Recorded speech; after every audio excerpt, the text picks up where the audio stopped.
Bonjour à tous, nous allons continuer donc sur la série du Shalom Bayit. Par rapport aux questions donc, que j'ai reçues, je vais essayer d'aujourd'hui de rentrer sur un axe fondamental du Shalom Bayit, la notion de la priorité au niveau de notre épouse.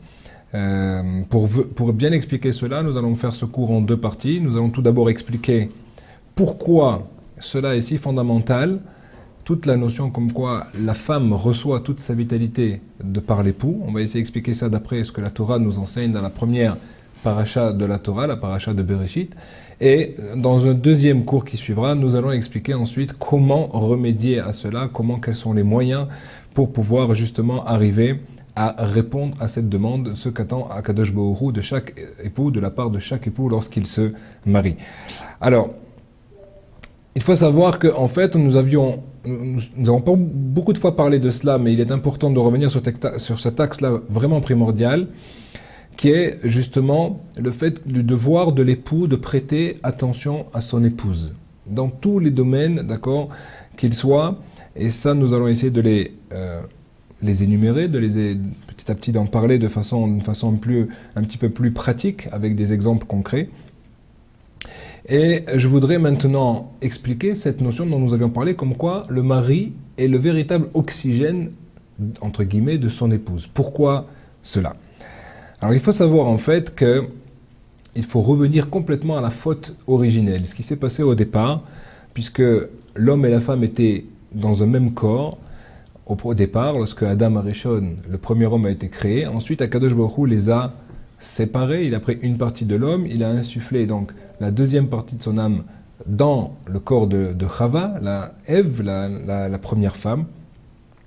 Et ensuite, comme vous le savez, est venu ce problème donc de la faute originelle où Adam Arishon a eu une épreuve qui n'a pas passé et qui malheureusement jusqu'à aujourd'hui nous devons réparer. Alors, quelle était cette épreuve en fait?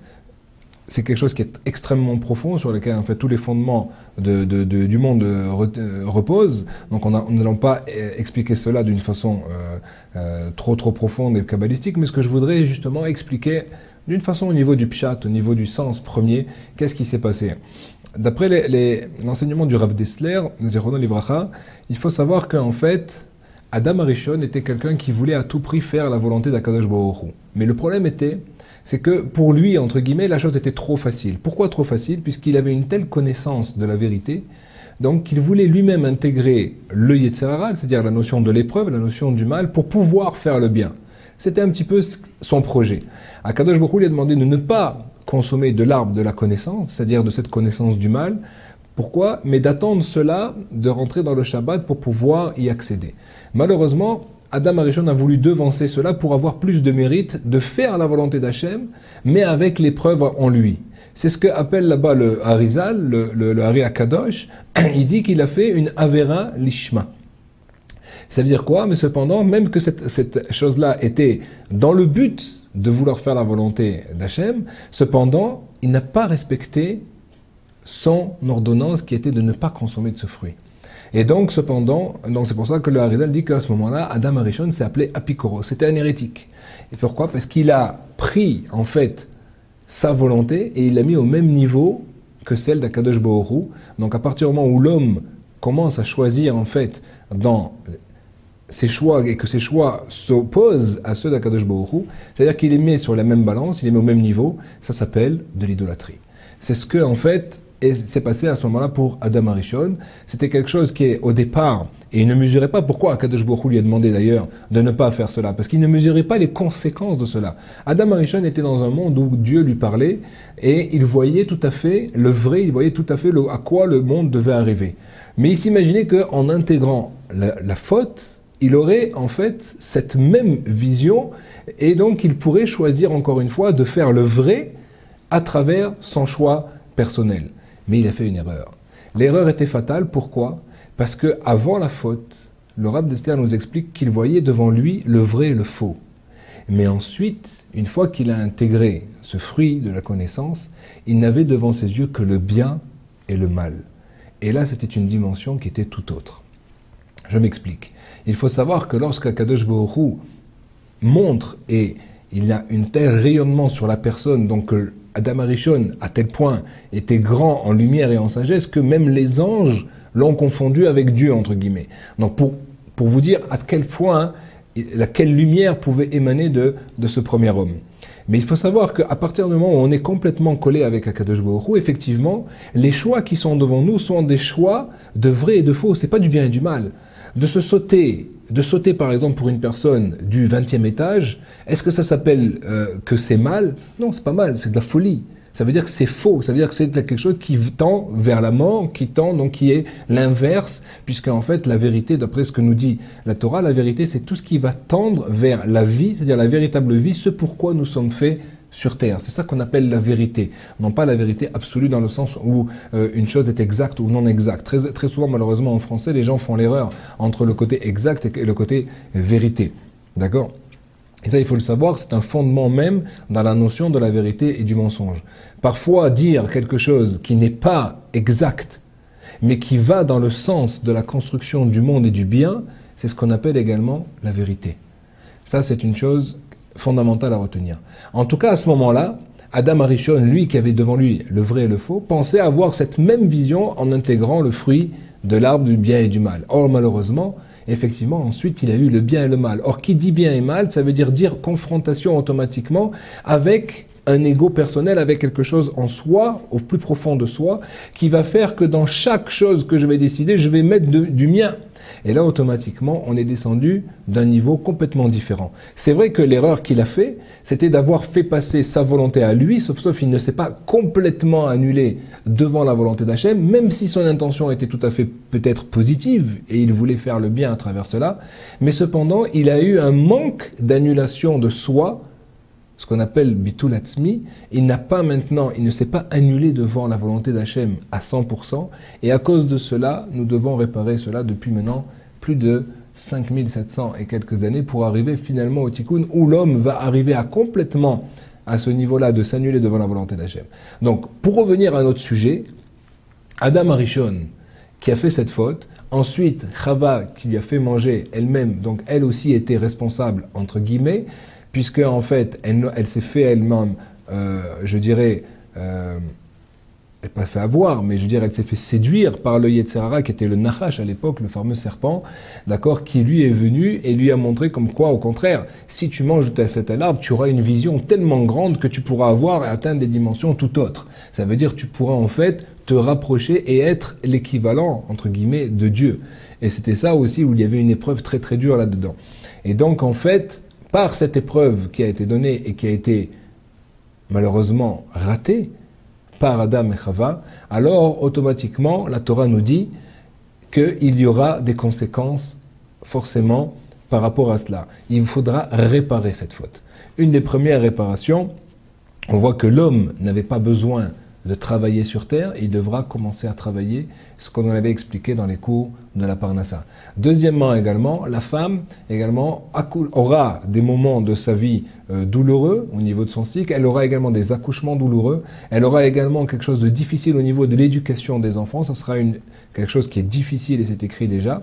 Et ensuite la Torah nous dit, Elishir et Teshokater, envers ton époux sera ton désir, ici il faut le prendre dans le sens, pas le sens physique de la chose, mais en tout cas en fait que toute l'ambition, tout ce que voudra une femme, c'est trouver grâce aux yeux de son mari, et ensuite Vehu im sholbar, et c'est lui qui te dominera. Ça veut dire que maintenant en fait, étant donné que la femme avait la possibilité de mettre la vie et de continuer la vie éternelle, puisque l'homme était éternel et la femme aussi donc, avant même de consommer ce fruit, malheureusement, étant donné qu'elle va provoquer la mort sur terre, donc, comme nous dit, on avait vu ça avec le Rabbi Chaim Vital, donc automatiquement, puisque c'est elle qui a amené la mort, elle devra retrouver la vie, c'est-à-dire son oxygène, sa vitalité, à travers quelqu'un d'autre, c'est-à-dire son mari, celui qu'elle a fait fauter. Donc c'est exactement, vous voyez comment les choses se rééquilibrent complètement, tout est bien ordonné, tout est remis en place à travers cette réparation qui va être faite. Donc aussi il y a un fondement, donc là on comprend quelque chose, Rabotai, on comprend que il ne s'agit pas ici maintenant d'un shalom bayit comme on peut l'entendre chez les nations, ça veut dire de bien s'entendre, d'avoir une bonne entente intérieure de la maison. Il ne s'agit pas du tout de ça. C'est quelque chose de beaucoup plus profond qu'Akadosh Baruch Hu nous demande, qui est nécessaire, qui est même obligatoire, et qui toute personne et tout époux qui ne voudrait passer à côté de cela, en fait passerait à côté du rôle pour lequel il est venu sur Terre également. Puisque une des missions qu'il a à accomplir, c'est de se marier, de procréer, et à travers cela, de réparer un petit peu cette faute de Adam Arishon. Comment cela va se faire? Justement, par la notion justement de soumission de l'homme, et on va voir que cette soumission va passer également, bien que la femme elle-même, dans son naissance, va être soumise, puisque l'homme va la dominer entre guillemets. Ici, on ne parle pas de côté machiste de la chose, mais ça veut dire qu'en fait, elle va recevoir d'elle-même toute la vitalité, comme on a expliqué. L'homme va dominer, mais de notre côté, il devra lui maintenant passer par une épreuve également très difficile, justement de se soumettre complètement par rapport à son épouse. Et ça, nous allons maintenant donc expliquer cette chose-là. Pourquoi?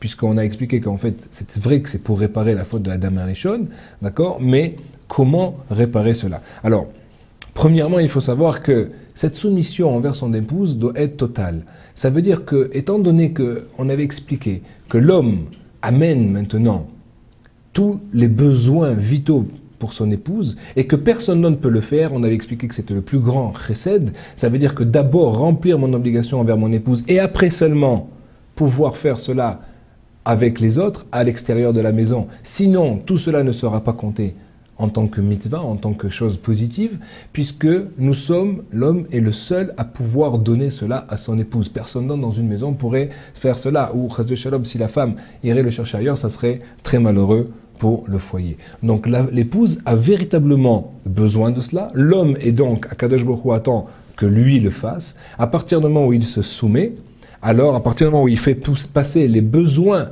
de son épouse en tant que priorité permanente dans sa vie, à partir du moment où il montre à son épouse, voilà, je suis là pour toi, je suis disponible pour toi, tu es ma priorité numéro 1. C'est quelque chose de fondamental. Toujours l'homme doit avoir dans la tête, numéro 1 égale mon épouse. À partir du moment où il fait cela, et c'est très dangereux, pourquoi? Parce qu'il n'y a pas de numéro 2. L'homme, la femme, n'oubliez pas, est dans le monde du sentiment. L'homme est dans le monde de l'intellect. Donc à partir du moment où une femme a besoin justement d'être rassurée sur ce côté sentimental, aucune logique et aucune raison ne pourra l'aider. Elle doit ressentir effectivement ce que l'homme lui-même agit, et c'est ces agissements qui vont prouver est-ce que Béhémet, je trouve grâce à ses yeux, est-ce que Béhémet, je suis sa priorité. Est-ce que je suis la priorité de mon époux? C'est ça en fait, même si c'est quelque chose qu'une femme a d'une façon naturelle à l'intérieur d'elle, elle voit même parfois, elle ne s'en rend même pas compte, mais ça fait partie même de la nature de l'épouse.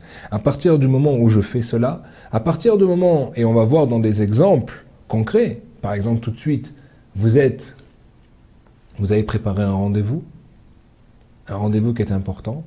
À ce moment-là, 10 minutes avant de rentrer dans le rendez-vous, votre épouse vous appelle. Chérie, j'ai besoin de toi, j'ai un problème à la maison, évidemment on parle de quelque chose de sérieux, on ne parle pas de quelque chose de banal, mais on verra petit à petit qu'en fait, si l'homme répond tout de suite, dès le début du mariage, à des choses sérieuses, parce que de toute façon ces demandes vont arriver, et arriveront, qu'elles soient pendant des moments professionnels, des moments autres, etc., peu importe, à partir du moment où l'homme répond à cette demande dans des moments importants, et montre à son épouse quelle est la priorité, elle n'aura plus besoin de le réclamer, elle n'aura plus besoin de lui. Si par contre, il échoue dans cette épreuve, alors la femme va devoir demander de plus en plus cette écoute du mari, mais en fait, c'est-à-dire cette disponibilité du mari, de voir combien je suis importante à ses yeux, combien il est prêt à tout lâcher pour moi. Et si le mari ne fait pas cela pour des choses importantes, alors la femme ira en crescendo sur des choses qui vont être de plus en plus bénignes et qui seront de plus en plus difficiles au mari d'accepter et de pouvoir agir en fonction, puisqu'il pourrait ne pas trouver cette chose-là logique. Donc au départ, en tout cas, s'il y a une raison qui est claire, et on ne parle pas forcément d'un problème de santé, évidemment, si la femme ne se sent pas bien ou qu'un enfant est en danger ou quoi que ce soit, il est évident que n'importe quel père abandonnera le tout pour pouvoir maintenant aller être auprès de son épouse. Mais même sur des besoins qui sont vraiment quelque chose, une femme a vraiment besoin de vous, elle ne se sent pas bien à un moment donné, vous avez ce rendez-vous est important, vous risquez de perdre peut-être une somme d'argent importante, vous risquez de perdre peut-être même vraiment quelque chose de fondamental, on abandonne tout. À partir du moment où on est capable de le faire, on vient, on lâche, alors à ce moment-là, la femme a reçu maintenant totalement ce qu'elle avait besoin, elle est rassurée. Je suis importante aux yeux de mon époux, je suis sa priorité, à partir de ce moment-là, je n'ai plus besoin de le déranger. À partir du moment où l'homme a passé l'épreuve, c'est quelque chose de gagné pour toute la vie. C'est extrêmement important, c'est fondamental, c'est pas qu'elle veut nous embêter, c'est qu'elle a besoin d'avoir ces bases-là. Évidemment, l'homme, s'il fait ce que nous avons vu dans les précédents cours, il est évident que la femme peut ressentir déjà comme quoi elle est déjà sa priorité, et on va le voir dans la deuxième partie du cours, à travers toutes ses attitudes dans la maison. Mais une femme, de toute façon, un jour aura besoin, il y aura toujours une épreuve. Et en fait, c'est pas la femme, c'est Akadosh Baruch Hu qui met l'homme à l'épreuve. Et c'est Akadosh Baruch Hu qui dit maintenant, quelle est ta priorité? C'est ton boulot ou c'est ton épouse? Si tu crois en fait que c'est ton boulot, sache que c'est moi qui te donne le travail. Sache que c'est moi qui fait que ton affaire va réussir. Donc à partir du moment où ça ne sert à rien maintenant d'aller reculer ce que moi j'attends de toi, c'est-à-dire de montrer que tu es prêt à être disponible à ton épouse, puisqu'il n'y a que toi qui peux répondre à cette demande-là, alors que au niveau du travail et autres, plusieurs personnes peuvent y répondre, et même si tu as une fonction où c'est maintenant ton rôle, sache que de toute façon, puisque je vois que tu es capable de donner à ton épouse, Akadosh Baruch Hu s'arrangera de façon à ce qu'il n'y ait pas de nézékim, qu'il n'y ait pas de dommages par rapport au monde du travail, etc. Et même s'il y en a, peu importe, puisque nous avons fait la volonté d'Akadosh Baruch Hu, ça veut dire que c'était ça qu'Hachem voulait. Si Hachem nous attend à ce moment-là, à cet endroit-là, pourquoi essayer d'aller ailleurs? Puisqu'en fait, c'est Akadosh Baruch Hu qui nous fait réussir dans le monde du travail, dans le monde de la Parnassa, qui nous fait trouver grâce aux yeux des interlocuteurs ou des gens avec qui nous avons rendez-vous. Et donc, si nous n'avons pas répondu à notre véritable demande d'aller vers notre épouse, alors à quoi cela sert-il d'aller faire le reste? Il n'y aura aucune bracha, et même si on réussit, aucune bracha ne sortira, aucune bénédiction ne sortira de ce genre de rendez-vous. Donc c'est quelque chose de fondamental ici.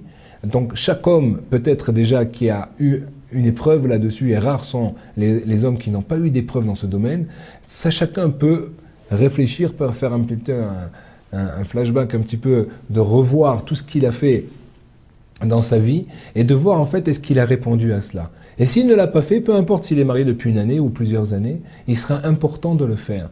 Car à partir du moment où la femme sent et a complètement confiance envers le mari et elle sent que le mari est prêt à faire tout pour elle, automatiquement elle est remplie. Quand elle est remplie, la bracha vient dans la maison et automatiquement elle fera tout pour se mettre au diapason de son mari. Elle l'aidera même dans son monde du travail à se rendre disponible ou à le rendre lui, à lui donner de la disponibilité pour qu'il puisse justement remplir ses devoirs au niveau professionnel. Si nous n'arrivons pas à cela, si l'épreuve est ratée, alors on a coupé l'oxygène de l'épouse, la femme perd ses repères. Une femme qui a besoin, on avait expliqué déjà cela, elle a besoin d'un mensch, elle a besoin d'un homme, elle a besoin de structure. Elle qui est la maison, elle a besoin de baser cela sur des bases solides. À partir du moment où l'homme est frivole, à partir du moment où l'homme est en train d'être complètement dans son travail, mais en fait il dit oui chérie, je sais que tu as ça, mais maintenant j'ai autre chose à faire, il faut savoir qu'il n'y a pas de deuxième place. Puisque la femme, comme on a dit, est dans le monde du sentiment, elle est soit la numéro 1, soit rien du tout. Mais elle ne pourra jamais être la numéro 2. Pourquoi cela? Parce qu'en fait, elle sait que pour elle, elle fait tout pour son mari, elle attend également la même chose de la part de son époux, et donc si ce n'est pas le cas, elle n'est pas en deuxième place, elle est complètement en bas de l'échelle. Il faudra faire extrêmement attention à cela.